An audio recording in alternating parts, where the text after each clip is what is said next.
Assalamualaikum warahmatullahi wabarakatuh. Alhamdulillah. Allahumma ati nafsi taqwaha wa zakkiha. Anta khairu man zakkaha. Anta waliyuha wa maulaha. Amma ba'du. Para penonton, para pendengar, sahabat-sahabat, ikhwatul iman, ikhwatu fiddin, a'azakumullah wa uhibbukum fillah. Alhamdulillah, summa alhamdulillah. Segala puji itu diberikan kepada Allah, bagi Allah, untuk Allah, milik Allah, yang telah menciptakan kita sebagai sebaik-baik makhluk dan membekalkan kehidupan kita ini dengan segala bekalan yang sememangnya kita perlukan. Selawat dan salam untuk kekasih Allah Muhammad bin Abdullah, salawatuhu wa salamuhu alaihi, untuk keluarganya, para isteri-isterinya, para sahabatnya, dan para tabi'in yang mengikuti mereka dengan baik sehinggalah berlakunya hari kiamat. Adapun kemudian daripada itu, kita bersyukur kepada Allah di atas nikmatnya Allah Ta'ala berikan kepada kita. Kita boleh menyambung bacaan hadis-hadis pendek kita ini. Kita memilih hadis-hadis pendek. Pertama, supaya kita boleh menghayati. Kedua, kita nak baca pun mudah. Ketiga, kita nak mengapai pun senang. Yang keempat, kalau kita nak jadikan hadis itu sebagai muzakarah kita, sama-sama kita, keluarga kita, kawan-kawan kita, pun mudah sangat. Dan kelima, hadis-hadis pendek lagu ni pun kalau kita baca, dia tidak mencipta kita punya boring kita tu. Dia tak mencipta. Tak dan lah nak boring. Kerana itu dalam penulisan ini 30 hadis sahih tentang perjalanan kehidupan ini, memilih hadis-hadis yang pendek. Satu lagi hadis yang kita jumpa pada waktu yang berkat ini ialah hadis ke-7, kebangkitan sesuai dengan kematian. Kebangkitan sesuai dengan kematian. So pertama, bangkit yang pertama akan berlaku pada kita iaitu dalam kubur. Seterusnya kita akan dibangkitkan lagi bila ditiup sangkakala yang kedua. Dan itu kita akan bangkit berdiri di mahsyar. Kita akan dihisap. Macam mana keadaan kita bangkit? Kita mati, kita hidup, kemudian datang malaikat maut mengambil nyawa kita. Peristiwa malaikat maut datang mencabut nyawa kita adalah peristiwa yang paling besar dalam hidup kita. Sebesar peristiwa ibu kita melahirkan kita pada beberapa puluh tahun yang silam dulu. Kalau satu orang tu mati, katakanlah dia mati dalam lingkungan umur dia 67 tahun. Hari dia mati itu adalah hari yang cukup besar, sebesar hari ibu dia 67 tahun silam melahirkan dia. Ketakutan, kesedihan, tangisan, balik bertemu Allah Ta'ala dalam keadaan furada, sebatang kara. Tak ada peneman, tak ada pendamping, tak ada teman, tidak ada penolong, tak ada pengapit. Begitulah hari kita keluar daripada perut mak kita. Mak kita seorang-seorang teran kita keluar. Wallahu akhrajakum min butuni ummahatikum. Allah lah yang telah mengeluarkan kamu, telah menolak kamu keluar daripada perut ibu kamu. Kamu tak tahu satu apa pun. Proses ibu melahirkan anak adalah proses yang sangat penting. Dan orang kata silap, boleh mati ibu, boleh mati anak. Berisiko itu ada. Kesakitan, darah mengalir, air mata, menahan perik, cemas. Hari kita dilahirkan. Demikian hari kita balik bertemu Allah Ta'ala. Jadi masa kita balik bertemu Allah Ta'ala ni ikhwan, bagaimana muka kita? Bagaimana rupa parah kita? Bagaimana denyutan jantung kita? Bagaimana emosi kita? Cemas ke tak cemas kita? Kerut muka macam mana? Kesemua itu bergantung pada hari mati kita. hari kita mati, kita cemas dengan Allah, maka bila dibangkitkan kita dalam kubur nanti, itulah muka kita. Maka inilah hadis yang menjadi pegangan kita. An Jabir radhiyallahu anhu qala qala Rasulullah sallallahu alaihi wasallam yub'atsu kullu 'abdin ala ma mata alaihi, rawahu Muslim. Terjemahan dia dari Jabir radhiyallahu anhu, dia berkata, Rasulullah sallallahu alaihi wasallam telah bersabda, setiap hamba akan dibangkitkan dari kuburnya sesuai dengan keadaannya ketika dia mati. Dalam riwayat Muslim. Artinya ikhwan, bagaimana kondisi kita di hadapan Tuhan esok? Kita bangkit depan Tuhan, kita cemas ke? Dalam kubur kita duduk dalam keadaan aman ke tak aman ke? Kematian kita menentukan. Kematian kita. Dan kalau kita bertanya satu lagi soalan, bagaimana keadaan kita di akhir hidup kita? Last sekali. Lagi 2 second, 2 detik nak mati, 3 detik nak mati. Muka kita macam mana? Sebab dia bergantung apa yang kita lihat. Itu disebut dalam riwayat, bila satu orang tu mukmin, masa dia nak mati, Allah Ta'ala tunjuk kepada dia semua pemandangan-pemandangan yang rahmat. Berbeza dengan satu hamba yang tidak mukmin, ditunjuk pemandangan-pemandangan yang membawa kepada dia tak boleh nak senyum. Sebab itu Aisyah bila dengar Nabi kata lagu tu, Aisyah kata, kulluna nakrahul maut. Kami semua takut matilah ya Rasulullah. Nabi kata, tak. Bukan begitu maksudnya, Nabi kata. Tapi man ahabba liqa Allah, ahabba Allahu liqa'ah. Wa man kariha liqa Allah, kariha Allahu liqa'ah. Siapa yang suka bertemu dengan Allah, Allah akan sambut dia. Siapa yang benci bertemu dengan Allah, Tuhan tak sambut, tidak ada welcome untuk dia. Maka antum boleh bayang wajah orang yang suka dengan wajah orang yang tak suka. Kenapa wajah dia suka? Kerana busyira biridwanihi wa rahmatihi. Kerana masa dia nak mati, dia digembirakan dengan pemandangan keredaan Tuhan dan rahmat Tuhan. Suasana yang dia tengok itu adalah suasana semuanya rahmat. Berbeza dengan kawannya lagi satu. Apa menyebabkan muka dia berubah jadi masam, jadi kelat? Kerana pemandangan dia. Busyira juga. Dia guna perkataan digembirakan dia juga sebagai balasan derhaka daripada Allah. Apa yang dia nampak? Dia nampak kebencian Allah, kemurkaan Allah, dia nampak azab. Maka macam mana muka dia? Maka macam mana keadaan manusia mati, begitulah dia dibangkitkan oleh Allah Ta'ala. Kalau orang itu dia mati dalam keadaan syahid, dia akan bangkit syahid di hadapan Allah dengan darah dia mengalir. Kalau dia mati dalam keadaan ihram, belum tahlul lagi, dia akan bangkit dalam keadaan bertalbiyah di hadapan Allah. Kalau dia mati dalam keadaan maksiat dan durhaka, dia akan bangkit dengan maksiat dan durhaka itu. Maka ikhwan, para ulama kita sebut, apakah yang menyebabkan akhir hidup kita jadi macam tu? Maka dia bermula dengan satu orang, apa kesudahan hidup dia? Dia bermula dengan bagaimana satu orang melihat hidup ini dan memahami hidup ini dan mempunyai i'tikad dengan hidup ini.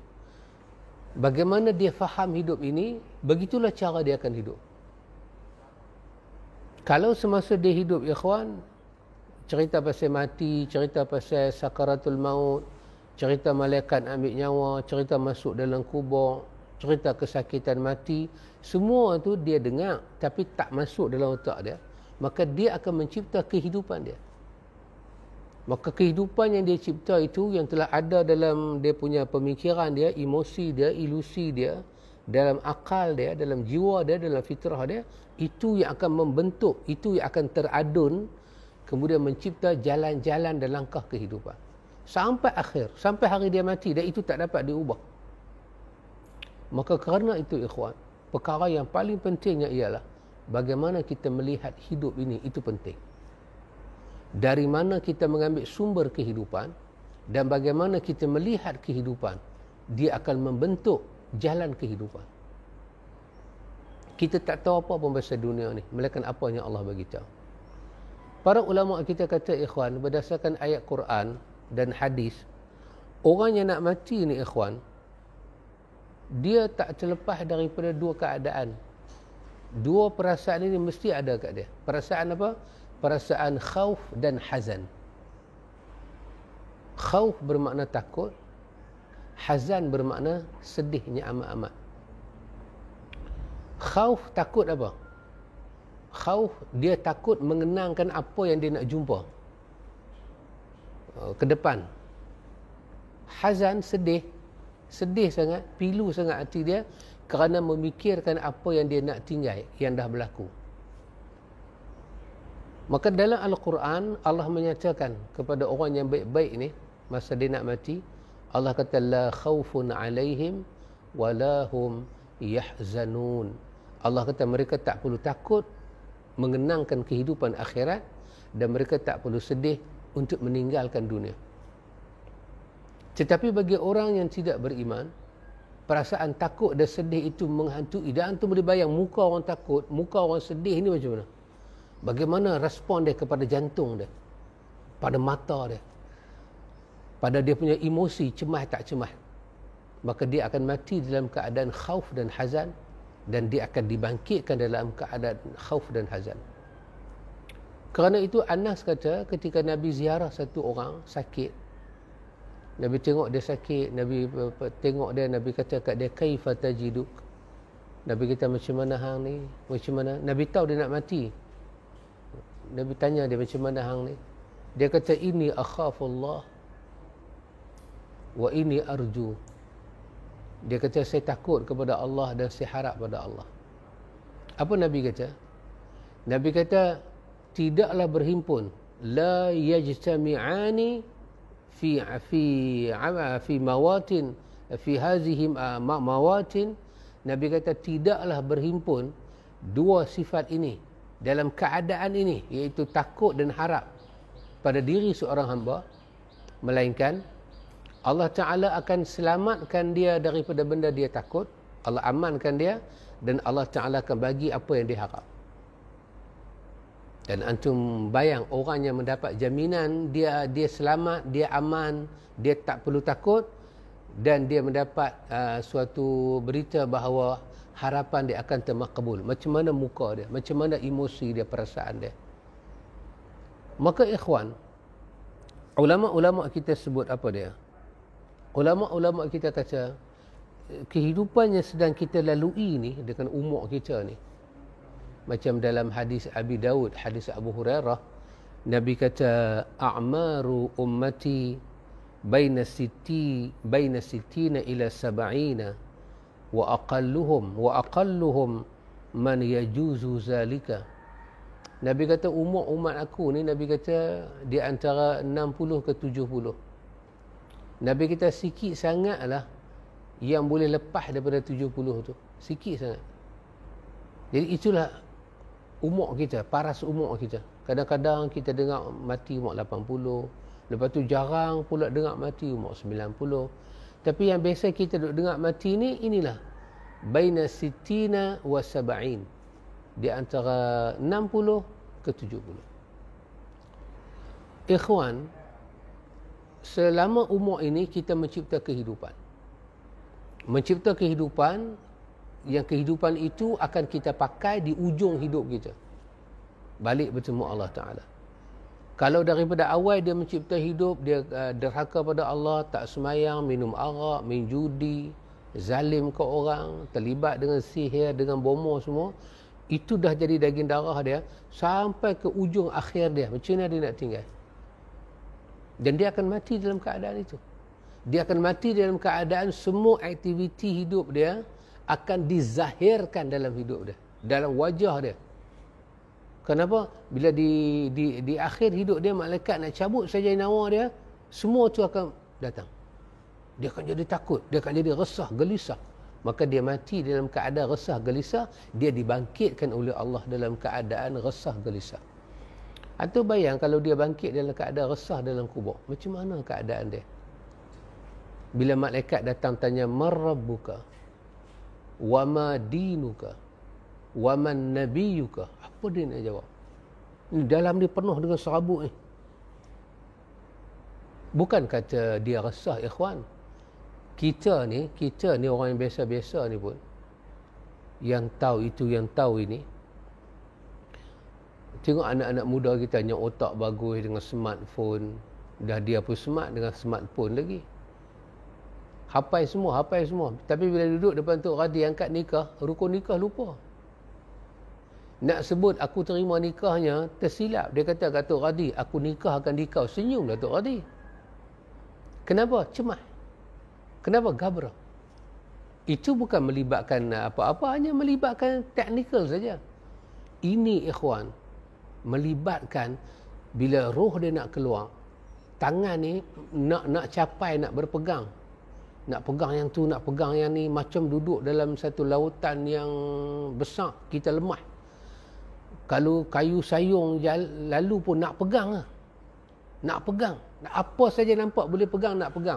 Tiba-tiba dia nak pegang apa? Gambarnya mai dalam kepala otak dia. Semuanya gambar-gambar. Dia bermasalah dengan Tuhan. Masa tu dia tak boleh mati dalam keadaan senyum.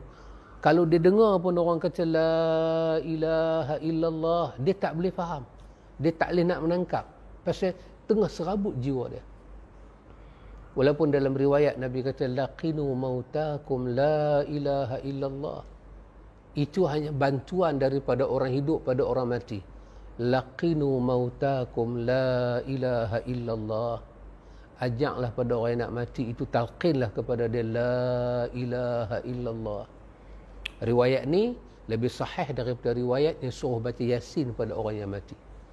Riwayat baca Yasin pada orang yang mati kesemuanya dhaif. Tapi ini sahih. Bantu dia dengan la ilaha illallah. Tapi dia boleh sambut dak kalimah tu, bergantung cara dia hidup. Ikhwan, dalam hidup ni para ulama sebut satu orang tu boleh senyum, satu orang tu kita kata bahagia, satu orang tu kita kata seronoklah tengok dia. Dengan satu orang pula kita tengok, nampak muram, nampak masam, muka kelat, nampak awak nah. Apa yang membezakan dua orang ni? Apa yang berlaku dalam hidup kawan ni sampai muka dia kelat? Apa yang berlaku dalam hidup kawan ni sampai muka dia nampak elok? Nampak tenang, nampak bahagia. Apa dia, ikhwan?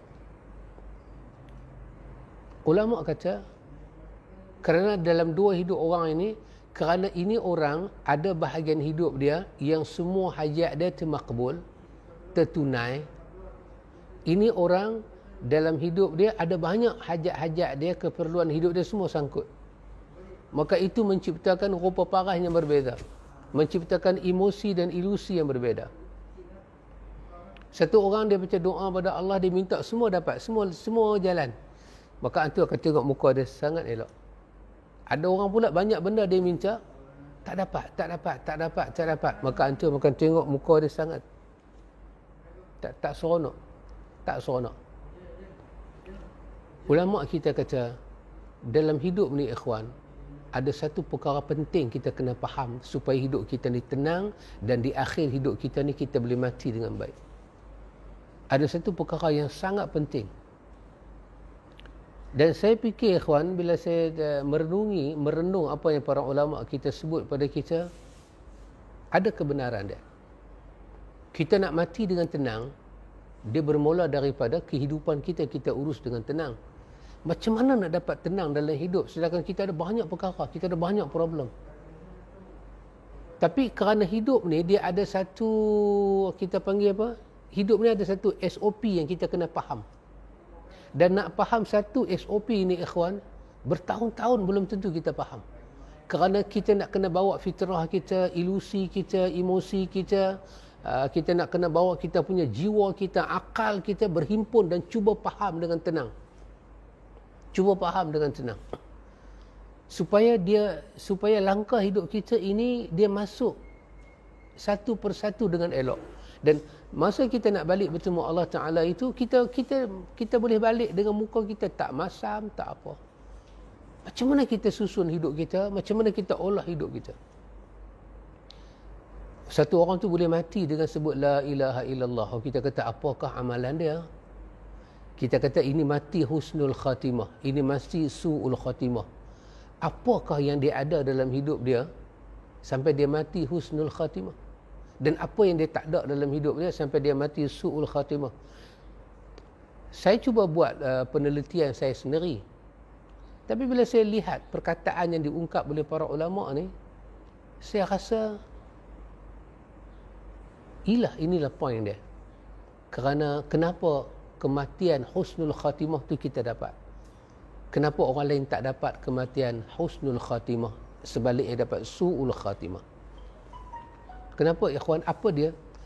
Saya tengok ada dua perbahasan para ulama. Satu membahas dengan meletakkan ini perkara pertama, ini perkara kedua, ini perkara ketiga, ini perkara keempat, ini perkara kelima, ini perkara keenam.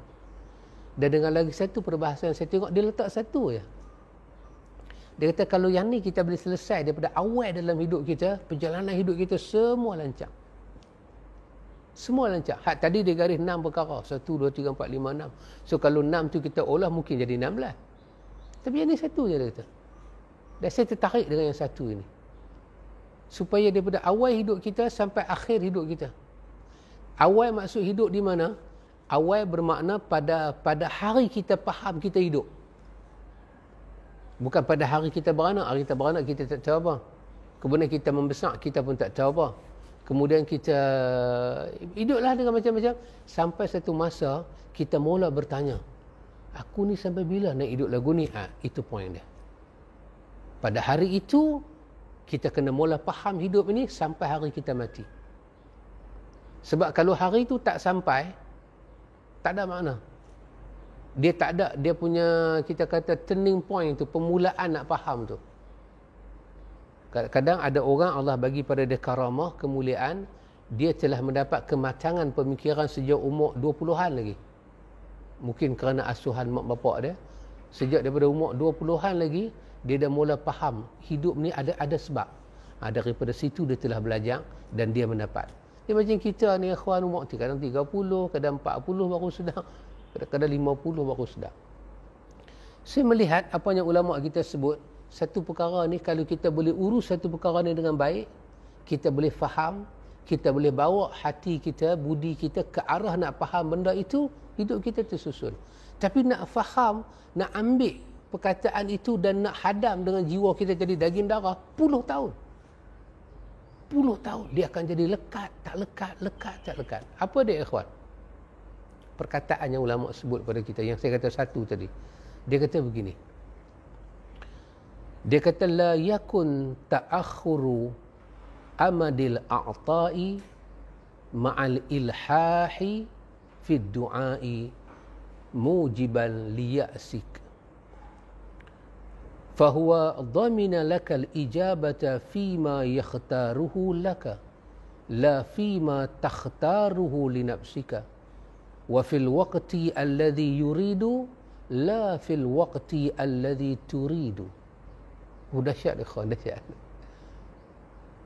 Dahsyat, sangat dahsyat. Saya fikir daripada hari pertama saya dengar kalimah ni, baca kalimah ni, dengar huraian daripada Syekh Maulud kalimah ni, sampai hari ni saya rasa tak pernah lagi boleh buat. Mungkin orang lain boleh buat penuh. Kadang dia keluar, kadang dia masuk balik.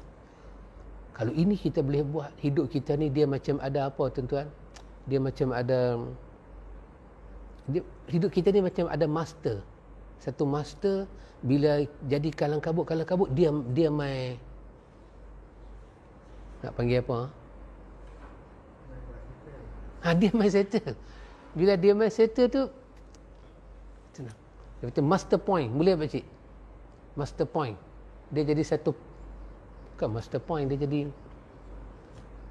kan kita ni kata ghaflah berkelai dengan keluar berkelai mak bapak kita settle. Tengok muka mak, tengok muka bapak reda. Lepas tu berkelai pula. Lepas tu mak bapak mai hilang pula. Tapi kalau mak bapak tu hilang, habis kita. Jadi perkataan ini, keyakinan ini, dia hari kita tak ada duit, hari kita marah, hari kita sakit, hari kita susah, hari kita apalah, Ataupun hari kita dapat nikmat melimpah ruah.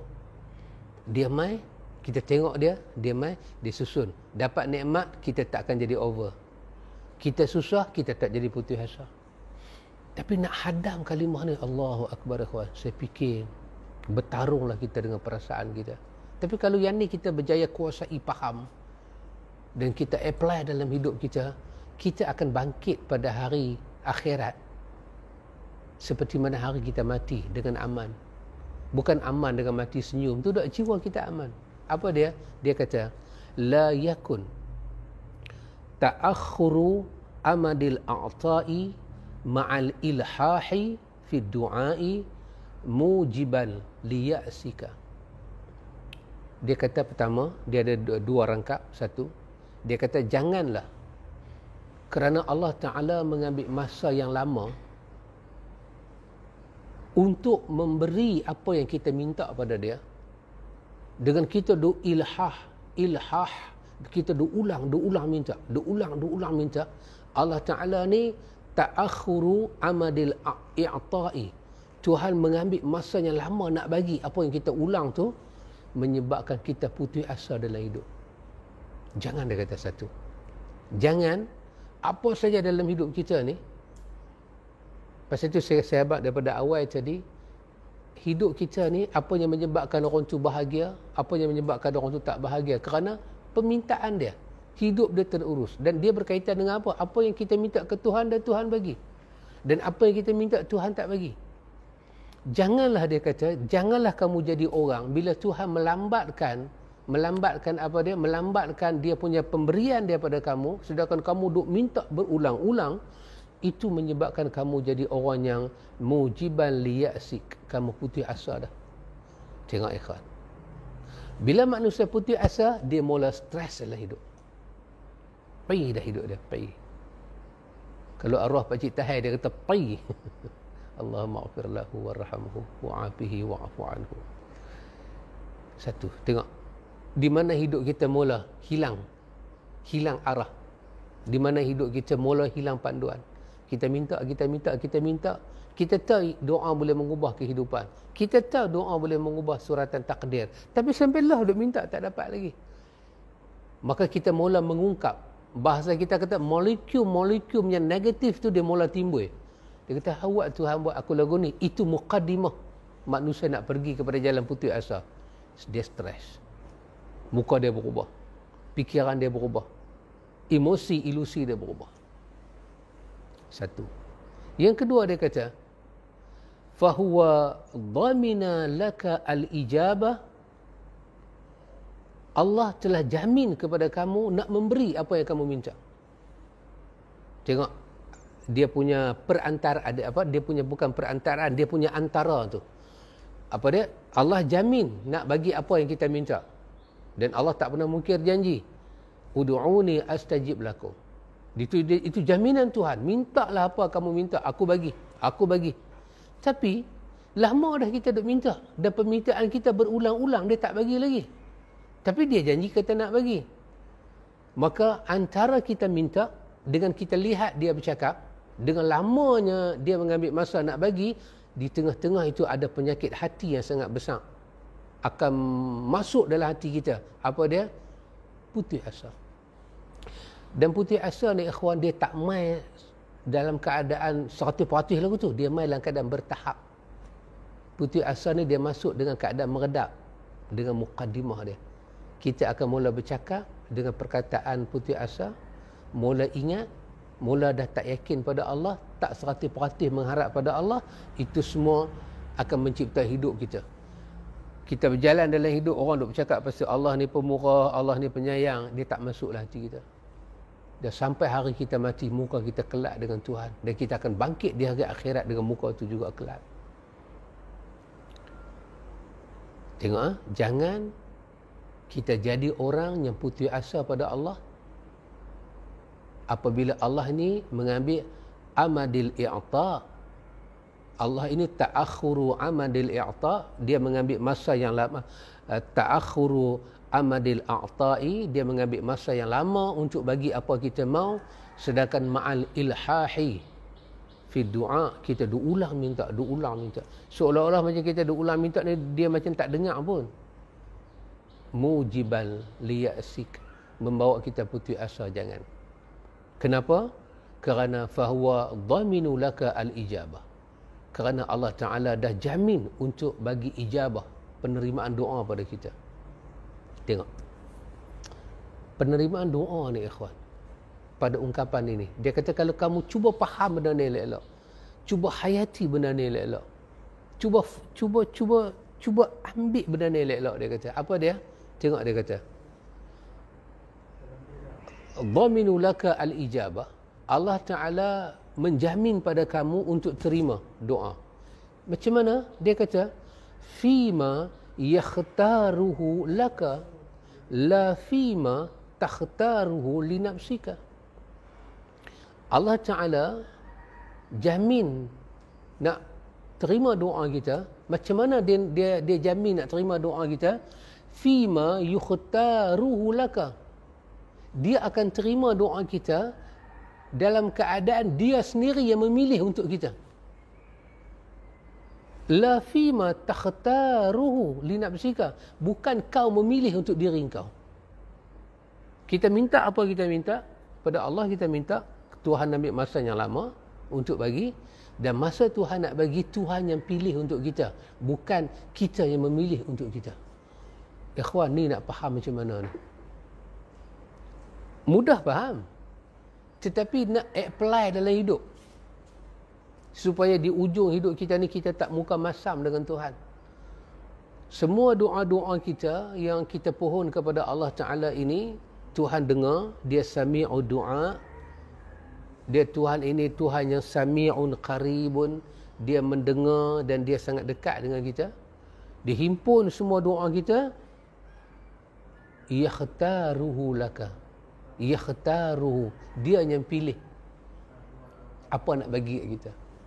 Bukan la fima takhtaruhu li nafsika. Bukannya kita pilih untuk diri kita. Lepas tu dia kata, wa fil waqti alladhi yuridu la fil waqti alladhi turidu. Dia akan bagi pada masa yang dia kehendaki, bukan dia bagi pada waktu yang kita kehendaki. Allahu Akbar. Untuk dua perkara ini, Tuhan memilih untuk bagi pada kita apa yang dia pilih, dan Tuhan memberi pada kita pada waktu yang dia mau. Dua benda ni ikhwan memerlukan satu kesabaran yang panjang, memerlukan satu penghayatan yang tinggi, memerlukan satu kepahaman yang sangat mendalam untuk kita faham apa yang Tuhan buat dengan kita. Kita berdoa pada dia, dia nak bagi, dia bagi. Dia janji memang dia nak bagi. Dia tak pernah mungkir janji. Dia akan bagi, dia pasti akan bagi. Tapi dia bagi apa yang dia pilih untuk kita, dan pilihan dia sangat terbaik. Dan dia bagi pada waktu yang dia nak bagi, bukan pada waktu yang kita nak. Waktu itu fil waqti alladhi yuridu. Waktu alladhi yuridu, waktu yang dia mau. La fil waqti alladhi turidu, bukan waktu yang kita mau. Dan antum faham, banyak orang sakit di katil hospital, banyak orang sakit ada dalam rumah. Dia nak sangat waktu tu Allah bagi kepada dia kesihatan, tapi Allah nak bagi pada waktunya Allah nak bagi, dan Allah nak bagi pada dia apa yang Allah pilih. Macam mana dia nak faham tu ikhwan?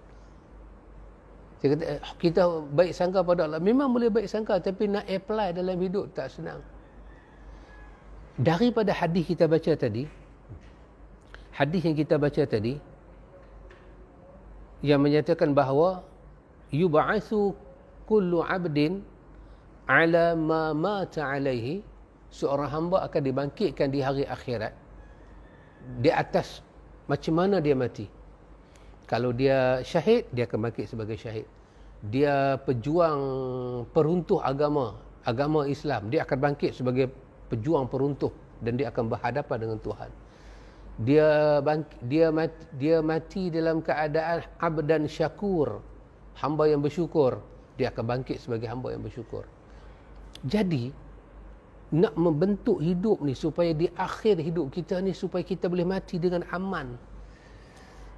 Kepala kita ni tak ada buruk sangka dengan Tuhan, tak ada ingat bukan-bukan dengan Tuhan. Dia bermula pada hari ini, bagaimana kita mencipta hubungan dengan Tuhan. Daripada awal lagi, sebelum ada pertemuan, kita duk dengar nama satu orang, tapi semua duk dengar cerita pasal dia, semua cerita bad story, cerita buruk je. Tiba-tiba hari kita jumpa dia, kita boleh senyum agak dia. Kita kata, oh, Kamjat ni yang aku duk dengar cerita banyak. Walaupun kita tak tahu apa pasal dia, tapi kerana buruk cerita tu, menciptakan aroma diri yang buruk. Tapi kalau kita dengar semua cerita baik-baik pasal dia, tiba-tiba kita jumpa dia, oh, kita kata ni lah orang macam-macam saya dengar. Orang Arab kata apa? Sebelum awak masuk rumah saya, awak telah masuk dalam hati saya. Sebelum hang masuklah rumah aku, cerita pasal hang dah masuklah dalam hati aku. Ya. Sebelum kita balik bertemu Tuhan, pasal Tuhan ni kita dengar banyak sangat. Last sekali kita dengar, Tuhan tak pernah bagi apa kita mau. Dengan muka tu kita mati. Dengan ingatan tu kita mati. Agak-agak macam mana muka kita, ikhwan? Pasal tu, ikhwan, antum cuba tengok hadis yang ke-8. Dia ada kena mengena sikit. Iaitu kita dengan syurga sangat dekat, demikian juga dengan neraka. Kita dengan syurga pun dekat, dan kita dengan neraka pun dekat. Ani bin Mas'ud radhiyallahu anhu qala Rasulullah sallallahu alaihi wasallam, al-jannatu aqrabu ila ahadikum min syiraki na'lihi wan naru mithlu dhalika. Rawahul Bukhari. Terjemahan dia dari Ibnu Mas'ud, iaitu Abdullah bin Mas'ud. Dari Abdullah bin Mas'ud, Ibnu Mas'ud radhiyallahu anhu berkata, Nabi sallallahu alaihi wasallam telah bersabda, syurga itu lebih dekat kepada seseorang di antara kamu dari tali kasut yang dipakainya. Itu begitu juga dengan neraka. Artinya, ikhwan, manusia ni nak ke neraka dengan penuh kenikmatan, manusia nak ke syurga dengan penuh kenikmatan, nak ke neraka dengan penuh azab. Orang nak pergi tengok tempat nikmat, macam mana rupa parah dia, muka dia, macam mana orang nak pergi ke neraka tempat azab, macam mana muka dia. Nak ke sana pun mudah jalan dia, nak ke sini pun jalan dia mudah. Wahadainahun najdain, kami hampak pada manusia dua jalan, imma syakira wa imma kafura. Jalan manusia boleh bersyukur pada Allah, dan jalan manusia boleh kufur kepada Allah Ta'ala. Jadi, ikhwan, kerana itu, ikhwan, ada satu masa dalam khutbah Jumaat, masa tu dekat-dekat nak raya haji, Syekh Maulud baca khutbah di masjid dia. Masa tu dia bercakap tentang doa. Saya ingat lagi dia bercakap tentang doa. Dalam khutbah dia kata, dia cakap panjang pasal doa, dalam khutbah. Dan tu tahulah khutbah Jumaat, siapa yang tak mengantuk. Tapi ada perkataan dia yang saya boleh ingat sampai hari ini, boleh nota. Sependek je dia sebut tentang doa. Kenapa doa itu makbul, kenapa doa itu tak makbul. Bagaimana doa itu jadi ibadat, bagaimana doa itu tak jadi ibadat. Itu macam mana kita baca kitab-kitab para ulama susun, macam kita tengok cerita daripada riwayatnya sampai pada kita, dikatakan soalan kepada Ibrahim bin Adham, kenapa kami berdoa banyak, Allah tak bagi. Maka dia pun sebut 10 sebab. Tapi Syekh Maulud menyebut kepada saya dalam khutbah Jumaat, satu perkara, dia kata kita kena tahu bila kita baca doa, dia berkaitan betul-betul dengan penghayatan. Dia kata doa ini pertama dikatakan bahawa laisa kullu talabi doa. Bukan semua orang yang meminta kepada Tuhan dianggap berdoa. Tidak, dia kata. Tak. Baginda menyebut dalam hadis ad-du'a huwal ibadah, doa adalah ibadah. Jadi bila doa itu sebagai ibadah, antum boleh bayang macam mana orang dalam kondisi beribadah. Kerana bila dia berdoa, dia beribadah. Maka Syekh Maulud kata, kita dalam berdoa ni kita perlu dua benda saja, dia kata. Kita perlu tahu dua benda. Doa bermakna permohonan, permintaan, rayuan seorang hamba, pengaduan seorang hamba kepada Tuhan. Maka dia kena tahu dua benda saja. Satu, dia kena tahu kata dia hamba. Kedua, dia kena tahu kata yang tu Tuhan. Maka bila dia tahu kata dia hamba, masa dia berdoa pada Tuhan, dia kena menghamparkan diri dia kepada hamparan kehambaan. Di sisi makam ketuhanan, dia kata. Oh, pening dengar. Tapi kalau fikir-fikir balik, betul lah kawan. Tuhanku, disedakkan diri dia hamba.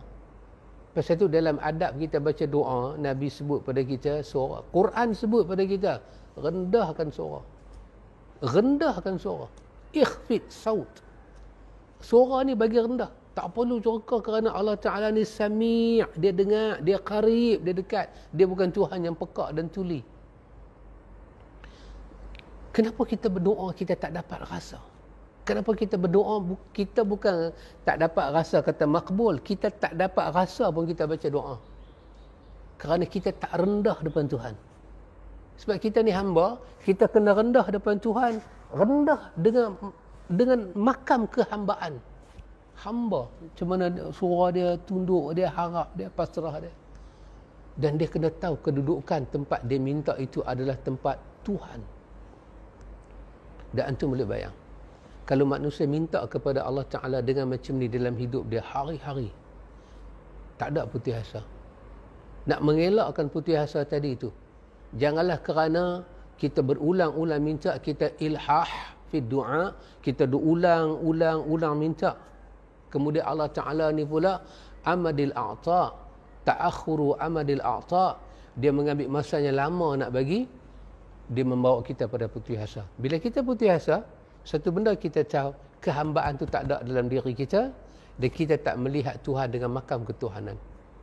Makam dia sebagai Rabb yang bersifat dengan kita duk belajar tauhid rububiyah. Kita tak nampak. Dan kita kena tahu Allah menjamin kepada kita nak bagi kepada kita apa yang kita minta, tapi dia bagi dengan macam mana cara dia bagi. Dia bagi dengan dia memilih untuk kita, bukan kita memilih untuk diri kita. Dan dia bagi pada waktu yang dia nak, bukan waktu yang kita nak. Ikhwan, selesaikan yang ini dalam hidup, supaya kita boleh mati dalam keadaan kita senyum bertemu Allah Ta'ala, dan bila kita mati kita dekat dengan syurga. Satu kalimah saja manusia sampai ke syurga. Apa dia? Raditu billahi rabba. Sampai dia ke syurga. Satu kalimah saja dia boleh singgah ke neraka. Apa dia? Aku tak percaya dengan Tuhan. Sampai dia ke neraka. Kerana itu ikhwan, hidup seorang mukmin ini benar-benar bergantung kepada kehidupan akhirat. Tak ada apa dalam dunia ni ikhwan. Tak ada apa. Kita makan, kita minum. Benda tu benda berulang. Kalau kita rasa nikmat pun dia jenis berulang. Perasaan pun sedih berulang, sakit berulang. Tak, itulah dunia. Dia tak pernah lebih khair dan lebih abqa. Yang lebih khair dan lebih abqa ini adalah wal akhiratu khairun wa abqa, ataupun wal akhiratu laka minal ula. Akhirat lebih baik daripada al-ula. Al-ula itu dunia. Akhirat itu lebih baik dan lebih kekal daripada dunia. Maka dua hadis yang kita baca ni ikhwan, dia membawa kepada kita jalan kehidupan.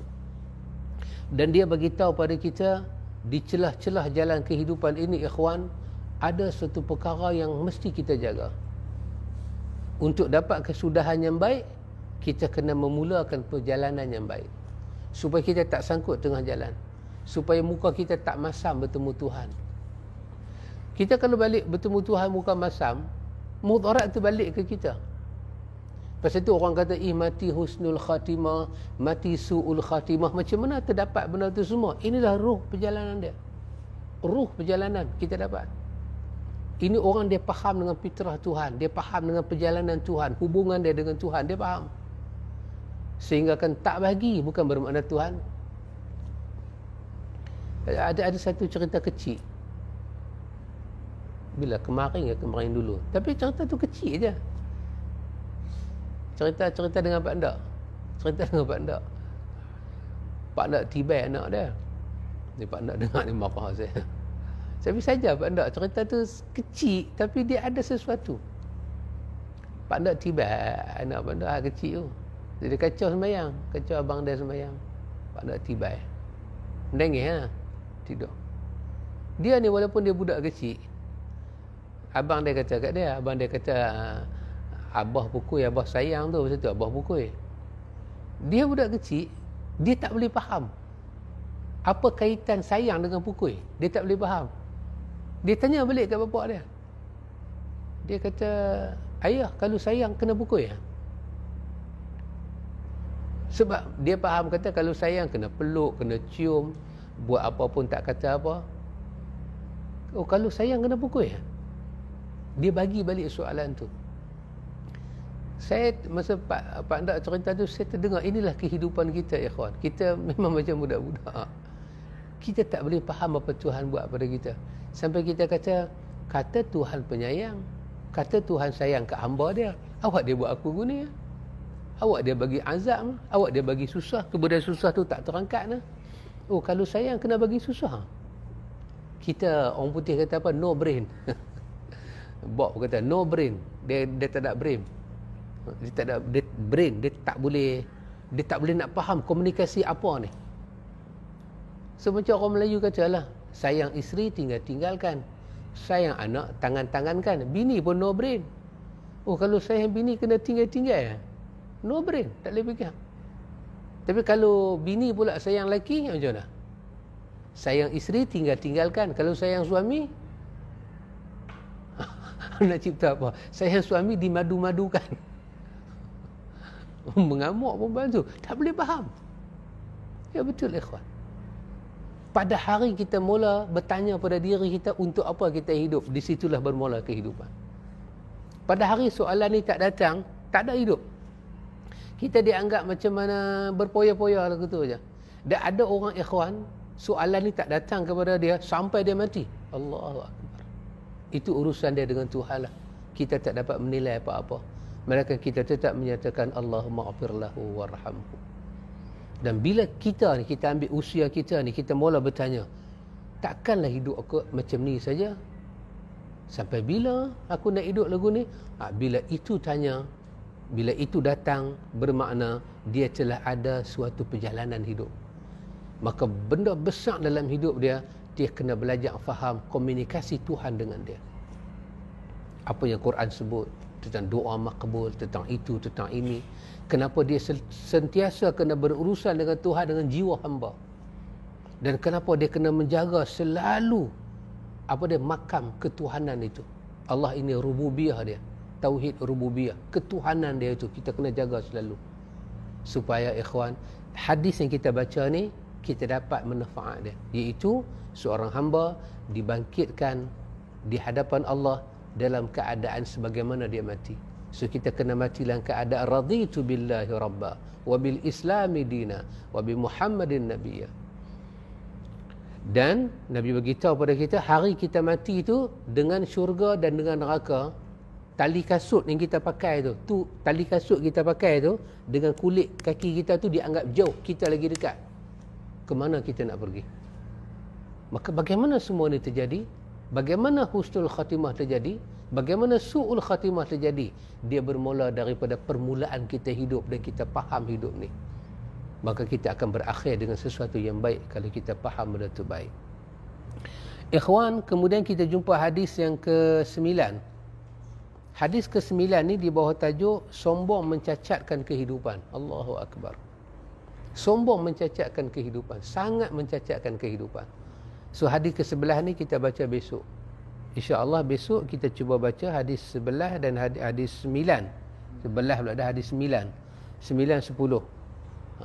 Esok kita habiskan 10 supaya hari esok hari Ahad, lusa Isnin kita dah boleh masuk hadis yang ke-11. InsyaAllah. Ada soalan? Tuan Mudir. Ada soalan? Alhamdulillah. Alhamdulillah. Ada. Tuan Mudir kalau masih disenyum.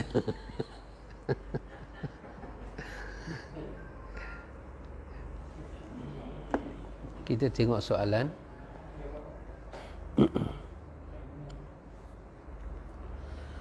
Assalamualaikum Al-Fadil. Waalaikumsalam warahmatullahi wabarakatuh. Daripada sahabat Dina Lee. Semoga Allah memudahkan urusan sahabat Dina Lee. Selama 16 hari dah kita puasa. Semalam kita dah start baca doa kunut dah. Mengikut mazhab Syafi'i, masuk 15 Ramadan, malam ke-16 disunatkan baca kunut dalam sembahyang witir. Itu dalam mazhab Syafi'i. Kebanyakan kita ni mengikuti mazhab Syafi'i. Saya ingin bertanya, bagaimana persediaan menghadapi sakaratul maut, kematian, kerana keadaan itu dalam keadaan separa sedang, dan bagaimana istiqamah mati dalam keadaan Islam. Kerana mati dalam Islam itu perintah Allah dan Rasulnya. Semoga Allah mengampun saya dan Al-Fadil. Amin. Barakallahu fikum. Jazakallahu khairan. Wallahu ta'ala alam bisawab. Sahabat Dina Lee. Hanya Allah Ta'ala maha mengetahui. Inilah istimewanya kalam Tuhan. Ketika Allah bercakap tentang sesuatu, Allah akan memperjelaskan tentang sesuatu. Kalau Allah kata bertakwa kepada Allah, kalau Allah kata jangan mati melainkan dalam Islam, maka Allah akan habaq macam mana kaedah jangan mati dalam Islam.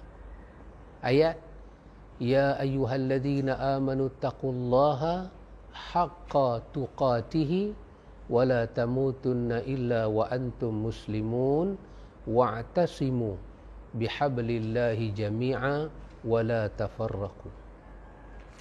Allah datangkan perintah, Allah datangkan hidayah bagaimana perintah itu nak dilaksanakan. Tuhan tak pernah biar kita terkapai-kapai. Wahai orang-orang yang beriman, bertakwalah kamu kepada Allah dengan sebenar-benar takwa. Dan jangan kamu mati melainkan dalam Islam. Dan berpegang teguhlah kamu dengan tali Allah kesemuanya, dan jangan bercerai-berai. Tengok, di ujungnya perintah daripada Allah, wala tamutunna illa wa antum muslimun. Macam mana? Wa'tasimu bihablillahi jami'an wa la tafarraqu. Allah suruh berpegang dengan tali Allah. Dengan tali Allah. Nanti kita tengok dalam tafsir para ulama hurai apa makna tali Allah. Hablullah, dinullah, agama Allah. Sibghatullah, Tuhan telah pun memberi warna pada agama Allah. Sibghah, Allah yang design Islam ini. Keindahan Islam, kecantikan Islam, sibghatullah, Allah yang telah buat. Wa man ahsanu minallahi sibghah. Adakah siapa yang lebih baik design dia daripada design Allah? Islam ini adalah buatan Allah. Allah yang buat Islam ini atas ke bawah. Perintah-perintah yang ada dalam Islam ini semuanya daripada sisi Allah. Maka untuk mendapat haqqa tuqati, untuk mendapat mati dalam Islam, Allah suruh kita berpegang dengan tali Allah. Dan kalau kita boleh ingat balik perkataan para ulama kita, di antaranya perkataan para ulama yang kita dah jumpa seperti Imam Barbahari. Apa dia kata? Bila disebut Islam, itulah sunnah. Bila disebut sunnah, itulah Islam. Dua benda ni tak pernah terpisah. Kita faham Islam tanpa sunnah akan cacat Islam itu. Dan kita cuba faham sunnah tanpa kita bawa Islam, tak ada lah sunnah. Orang tak akan nampak sunnah tu. Jadi untuk berpegang, dan dalam Talbisul Iblis, Imam Ibn Jauzi cerita tentang doa satu orang. Dia kata, ya Allah, ahyini, ya Allah, matikanlah saya dalam Islam. Amitna alal Islam, amitna alal Islam, matikanlah saya dalam Islam. Bila ulama salaf dengar dia berdoa, ulama salaf kata kat dia, amitni ala sunnah, matikan aku dalam sunnah. Kerana ada orang mati di atas nama Islam, belum tentu di atas petunjuk Muhammad.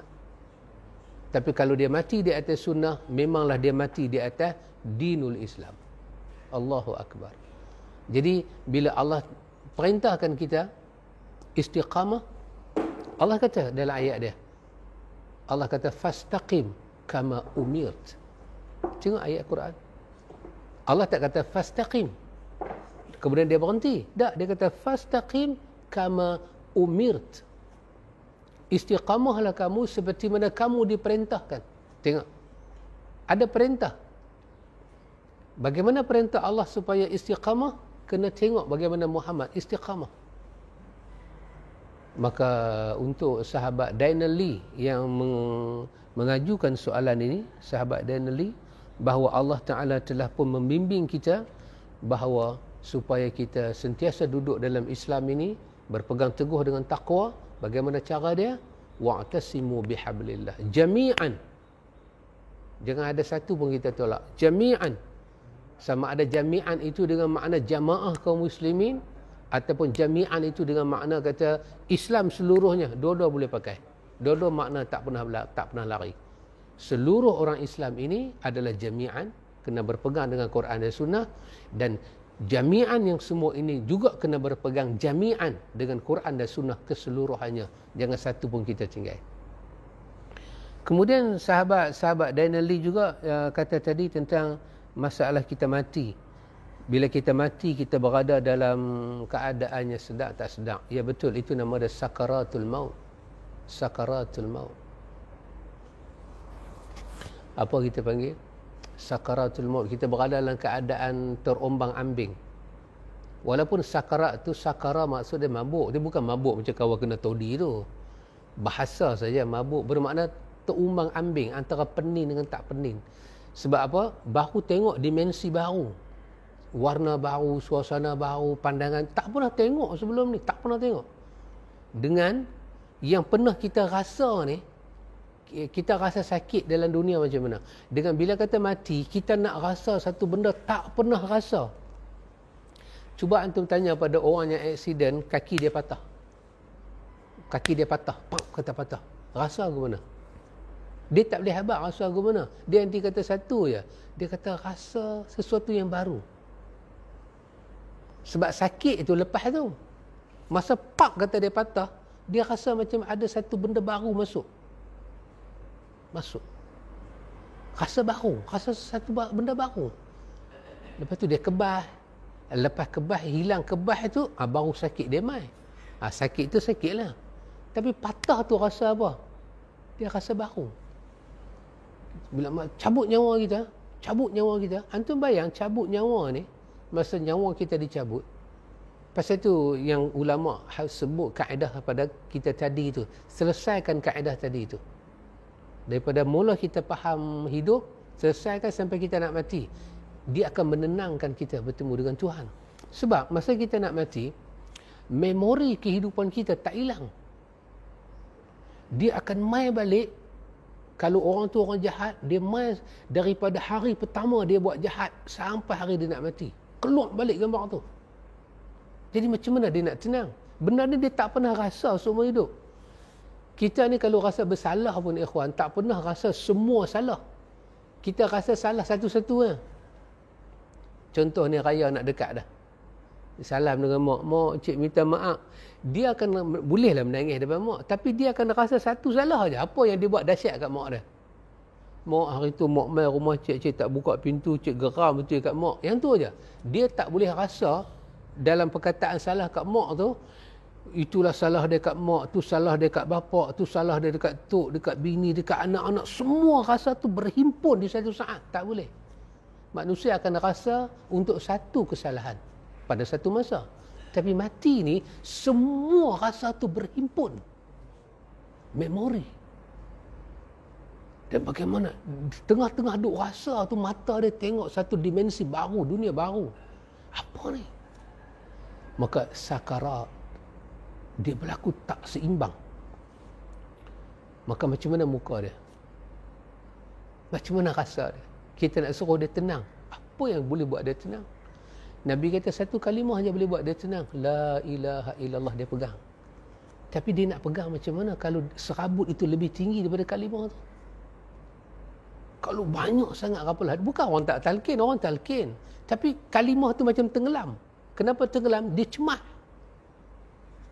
Kenapa dia cemas? Kerana urusan dia dengan Tuhan tak selesai. Banyak benda tentang Tuhan dia tak selesai. Banyak buruk sangka dia dekat Tuhan tak lepas. Jadi kerana itu, raditu billahi rabba itu daripada awal lagi. Dan itu mencipta kedamaian. Saya bukan membantah, tapi sahabat Dainali, kalau ada orang katalah kat kita, buat amalan ni boleh mati husnul khatimah, perbanyakkan ni daripada sekarang, saya katakan kesemua amalan tu tak ada satu pun daripada Nabi. Tak ada. Kerana yang mendamaikan jiwa kita masa nak mati sampai kita dapat husnul khatimah adalah hubungan kita dengan Tuhan. Itu yang datang perkataan khauf dan hazan tadi. Semua orang mati, baik dia mukmin atau dia bukan mukmin, dia akan takut dan sedih. Sangat takut dan sedih. Tetapi orang mukmin, Nabi kata, masukkan takut dan harap. Dia automatik, tengah-tengah dia takut tu, dia boleh berharap pada Tuhan. Dia automatik jadi. Dia automatik.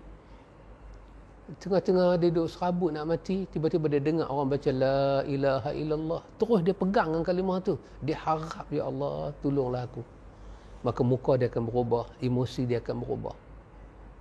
Maka dia akan dibangkitkan di hadapan Allah seperti mana hari dia mati. Maka matilah kita sebagai orang-orang yang beriman. Kerana itu Allah Ta'ala telah sediakan kepada kita semua jalan ini dan sunnah telah membimbing kita kepada perkara ini. Begitu sahabat Dainali. Semoga diberkati oleh Allah. Wallahu a'lam. Itu saja soalan kita. Pak Tih ada soalan? InsyaAllah panjang umur, sihat badan. Kita akan sambung kepada hadis yang ke-9 dan hadis yang ke-10 pada besok hari insyaAllah. Wa ila liqa, barakallahu fikum, hayakumullah. Subhanakallahumma wa bihamdika, asyhadu an la ilaha illa anta, astaghfiruka wa atubu ilaih. Assalamualaikum warahmatullahi wabarakatuh.